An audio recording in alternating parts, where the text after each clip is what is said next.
There are some websites, some journalists, some newspapers that you just know, when they print an article and they say West Ham claimed sources, that you know they are speaking the words of David Sullivan. Jim White would be a great example. When Jim White is on TalkSport and he's sat opposite Simon Jordan, he said, and I've got it confirmed to me by some top sources at West Ham that XYZ is true, you know that he's been on the phone to David Sullivan 5 minutes before. He might not like what's being said, but you know he's got the ear of the owner.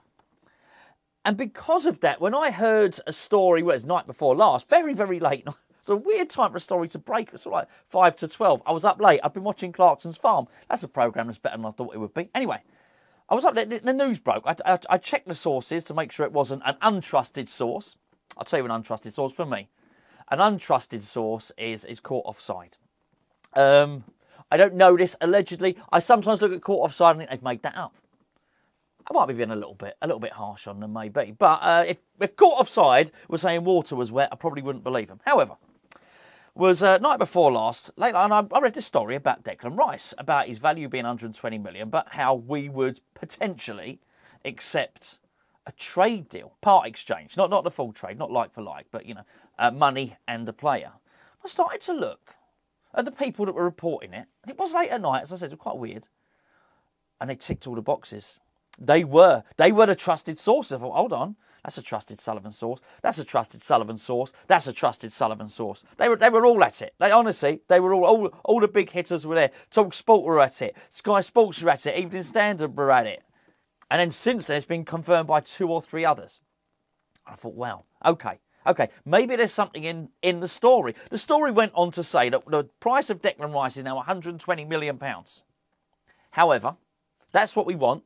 We'll only sell him to a Champions League club. I guess that's only because that's what Declan Rice wants. But we may be willing to accept a trade offer. Now, that was the bit. That was the hook for me. The fact that we might value him at 120 million, okay, fine. It might be 90, might be 100 million. He's been in good form recently. We probably feel we can push the price up a bit. No surprise there to hear that news, but a trade offer, really?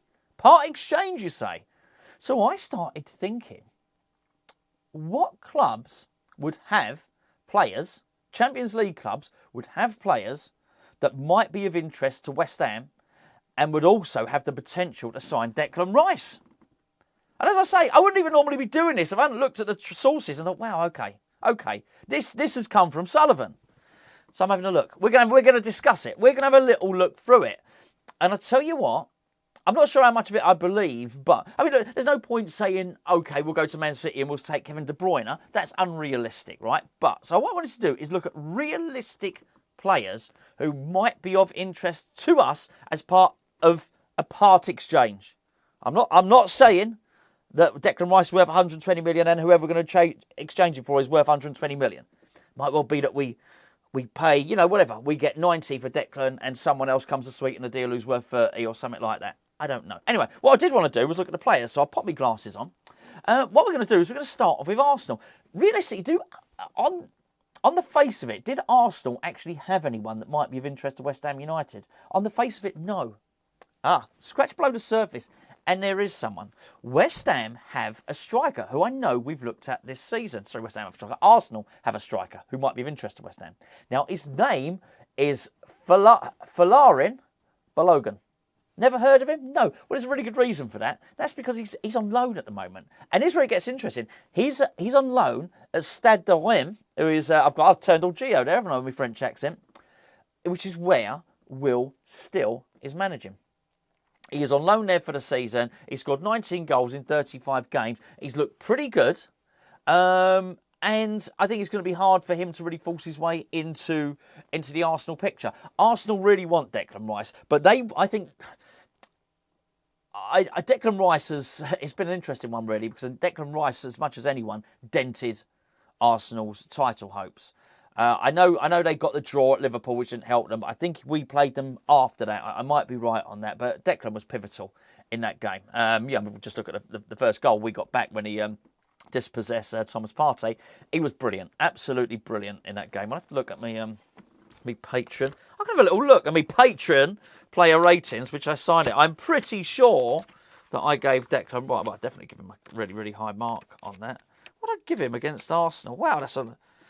I gave Declan an 8 out of 10. 8 out of 10. I guess he had a good game against Arsenal. By the way, player ratings on our Patreon. Patreon's our third channel. If you want to get involved with Patreon, I'm not going to do the big sell now. The link is in the description below. Gio did a drunken offer the other day. Basically, if you sign up as a mild addict to Patreon, give it a trial for me. If you don't like it, we'll give you your money back. Link is in the description below. Thank you to everybody that's signed up, by the way, to that. There's loads and loads of content coming soon on that. So that's that. So I think Declan Rice has really damaged Arsenal in that sense. I also think he's pushed his value up. His value has gone up. I really do think it has. Whether it's 120 million, I don't know. But I certainly think the way he's played against Man United, the way he's played against Arsenal, I think the way he played against Liverpool, I think there's a lot. Man City obviously missed, but I do think he's played tremendously well. Anyway, so Man City. Man City's another club, Champions League club. Who do Man City have that might be of interest to us? Well, on the face of it, not an awful lot. However, there's an interesting dynamic that's come into play here because it was rumoured that Jude Bellingham was going to be on the hit list, I don't mean they want to kill him, of either Manchester City or Liverpool. It appears that Jude Bellingham might be close to signing a contract with Real Madrid. I don't know if you noticed, Jude Bellingham's agent is his dad. His dad apparently has been seen in Madrid with the president.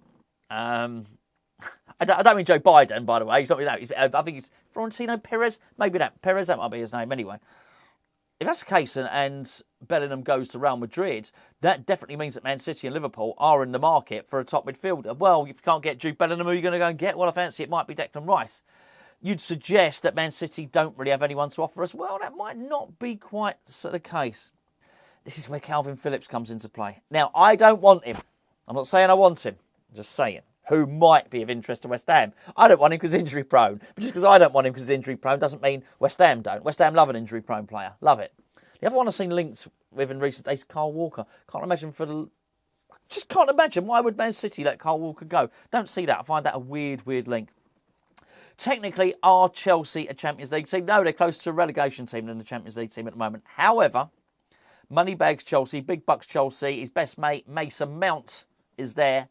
They're going to spend again, and well, it's Declan's family club, isn't it, basically? And as I understand it, Pochettino's already signed a pre-contract at Chelsea. That might be alluring. Pochettino turning around to Declan saying, "Come and join us." So, who do Chelsea have that might be of interest to us? Well, sorry, I'm reading me notes. That's why I'm very rude, not looking at you. I'm staring beyond you. Conor Gallagher would be the one. Ruben Loftus-Cheek, not so chuffed about it. I don't know if Pulisic still plays for him. Always thought he was a very good player. But I do think they have players that might be of interest in part exchange. Clearly, you're not going to go and get the top guys off of them. But it would be funny if we got Mason Mount and Declan went the other way. That'd be funny. Anyway, so then we got Manchester United and Liverpool. Manchester United, it was really hard for me to... I don't think Manchester United have got a massively deep squad, and we saw that when we played them the other day, I think. And I thought, it's a tired, worn-out one, isn't it, Scott McTominay? I don't want him. I've got to be honest with you. I think we could do better than that. I know he's an okay player, but I think how we spend the Declan Rice money is going to be really, really important. And it seems like the board would share that opinion, which is why we've had all the talk about the sporting director and whatever it is, director of football in the last couple of days. So yeah, I don't know. I find that interesting. Someone said Fred. I mean, good player, Fred, but I don't think so. I really don't think so. I think we need to be looking at younger players who have their future ahead of them, certainly. And what was it? Liverpool. Two names. And I'm not. Forget James Milner. Apparently James Milner's going to carry on playing next season. He might even be going to Aston Villa. So I don't know if I've heard that right. Naby Keita and Alex Oxlade-Chamberlain? No. I don't think so. So when I actually look through these list of players, I don't think Liverpool would sell Curtis Jones. And I'm not sure he's ready to sort of dominate in the Premier League just yet anyway. I really don't. You've probably got your own. I'd be interested to know. You would probably have a more encyclopedic knowledge of these. I was going to call them foreign clubs, not foreign clubs, aren't they? Than I do. But I'd be interested to know what you guys think of them actually, and see if there's anyone there who might be realistic. Yeah, You just don't know what Pochettino's going to do. It might well be that Chilwell doesn't get used by Pochettino, and maybe he's one of them. I don't know. I do think we're in a strong bargaining position, though. But I think the one thing is weird is who's identifying this player. If we're not going to trust Moyes with the transfer kitty, he's not identifying them. If we're not trusting Rob Newman, he's not identifying them. I do wonder if we already know who our new director of football is going to be. And a new director of football said, go and get him. I don't know who it is. Out of the names that I just read out there, Conor Gallagher I like. It's about it. I think it's about Conor Gallagher. I've purposely, and I don't know enough about Folarin Balogun. Don't know enough about him at all. I haven't seen him play enough. I really haven't. I didn't even know who Will Still was before 6 months ago. If I'm honest, I'm not going to pretend that I knew he was the next up and coming coach when he was at Preston under 15s, and when he was starting off in the Belgium league. I didn't know anything about him until the story started coming out this season. It turned out he was a West Ham fan, and he rocked up on TalkSport. Never heard of him before that. So I don't know. I've purposely left Newcastle out. Because Newcastle are building. I can't imagine Newcastle want to let anybody go of any value to them at the moment. And yeah, if they're going to let anyone go, it'd probably be someone like Longstaff or someone like that. It was not worth putting them in there. So anyway, I thought it was really interesting. I still don't know. I don't know the answer, but I did think it was an interesting one because I do believe the source of the story. I do believe that the story has come from West Ham. I absolutely do, which is £120 million. Almost missed me finger. Hey, that was terrible, wasn't it? Hey, that was not too accurate. £120 million, or some of the money and a player in part exchange, but only from a top 4 club.